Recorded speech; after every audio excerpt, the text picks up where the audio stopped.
আসসালামু আলাইকুম আমার প্রিয় চাকরি প্রত্যাশী বন্ধুরা, সবাই কেমন আছেন? আশা করছি ভালো।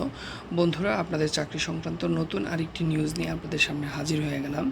দেখতে পাচ্ছেন, প্রাথমিকে 46,000 শিক্ষক নিয়োগে মৌখিক পরীক্ষা নেওয়ার বাধা কাটলো। বন্ধুরা, প্রাথমিক শিক্ষক নিয়োগ সংক্রান্ত যে প্রক্রিয়াটি চলমান ছিল, সেখানে কিন্তু সর্বশেষ ধাপ হচ্ছে মৌখিক পরীক্ষা। তো 46,000 শিক্ষক নিয়োগের মৌখিক পরীক্ষার যে জটিলতা ছিল, সেটি কিন্তু কেটে গিয়েছে। এই শিরোনামে একটি নিউজ প্রকাশ করেছে একটি দৈনিক পত্রিকা প্রতিষ্ঠান। এখানে দেখতে পাচ্ছেন 30 মে 2024 তারিখে এই নিউজটি প্রকাশ করেছে। চলুন দেখে আসি নিউজটির মধ্যে আসলে কি বলা হয়েছে। এখানে দেখতে পাচ্ছেন, সরকারি প্রাথমিক বিদ্যালয়ে সহকারী শিক্ষক নিয়োগে তৃতীয় ধাপে ঢাকা ও চট্টগ্রাম বিভাগ মৌখিক পরীক্ষা গ্রহণ সংক্রান্ত হাইকোর্ট যে স্থগিতাদেশ দিয়েছিল, আপিল বিভাগ সেই স্টে অর্ডার ভ্যাকেন্ট করে দিয়েছেন। পরিপ্রেক্ষিতে মৌখিক পরীক্ষা গ্রহণে আর কোনো বাধা রইল না। বৃহস্পতিবার আপিল বিভাগের চেম্বার বিচারপতি এনায়েতুর রহিম এ আদেশ দেন। প্রাথমিক ও গণশিক্ষা মন্ত্রণালয়ের সিনিয়র তথ্য অফিসার মাহবুবুর রহমান তুহিন বৃহস্পতিবার এ তথ্য নিশ্চিত করেছেন। এর ফলে উত্তীর্ণ পরীক্ষার্থীদের মৌখিক পরীক্ষা গ্রহণে আর কোনো বাধা নেই বলে জানিয়েছে আইনজীবীরা। গত মঙ্গলবার 46,000 শিক্ষক নিয়োগের কার্যক্রম 6 মাসের জন্য স্থগিত করে হাইকোর্ট। একই সঙ্গে প্রশ্নপত্র ফাঁসের ঘটনা তদন্তের নির্দেশ দেন আদালত। বিচারপতি মোস্তফা জামান ইসলাম ও বিচারপতি এস.এম. মাসুদ হোসেন দুলনের হাইকোর্ট বেঞ্চ এ আদেশ দেন।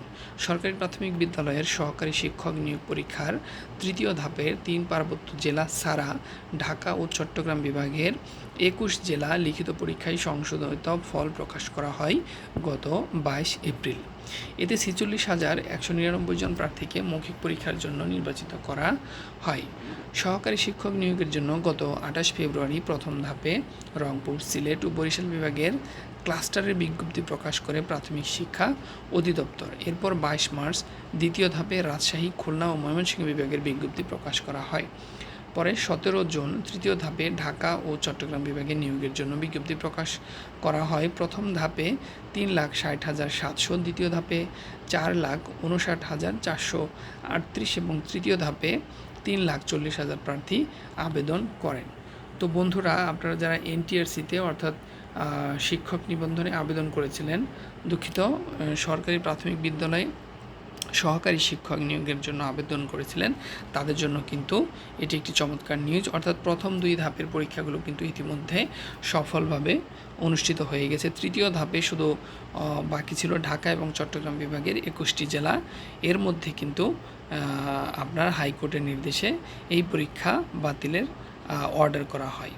তো গত কয়েকদিন আগে কিন্তু এই যে স্থগিতাদেশ, সেটি কিন্তু তুলে নেওয়া হয়। এই নিউজটি মূলত আজকের এই নিউজটিতে তুলে ধরা হয়েছে। তো বন্ধুরা, আপনারা দেখতে পাচ্ছেন, আপনারা যারা ইতিমধ্যে প্রাইমারি স্কুলের সহকারী শিক্ষক পদে আবেদন করেছেন, তারা কিন্তু মৌখিক পরীক্ষার জন্য আর সময় নষ্ট না করে এখন থেকে প্রস্তুতি নেওয়া শুরু করুন। কেননা খুব অল্প সময়ের মধ্যেই হয়তোবা আপনাদের প্রাথমিকের যে মৌখিক পরীক্ষা, সেটি কিন্তু অনুষ্ঠিত হতে যাচ্ছে। তো বন্ধুরা, আশা করছি আপনারা এই মৌখিক পরীক্ষা থেকে আপনাদের কাঙ্ক্ষিত যে জায়গা, অর্থাৎ প্রাথমিক পর্যায়ে সহকারী শিক্ষক হিসেবে নিয়োগ, সেই শিক্ষক নিয়োগে অবশ্যই আপনারা বাছাই হন। যার যার মনের আকাঙ্ক্ষা আল্লাহ তাআলা পূরণ করেন, এই কামনা ব্যক্ত করে আজকের মধ্যে বিদায় নিব। সবাই ভালো থাকবেন, সুস্থ থাকবেন। আসসালামু আলাইকুম।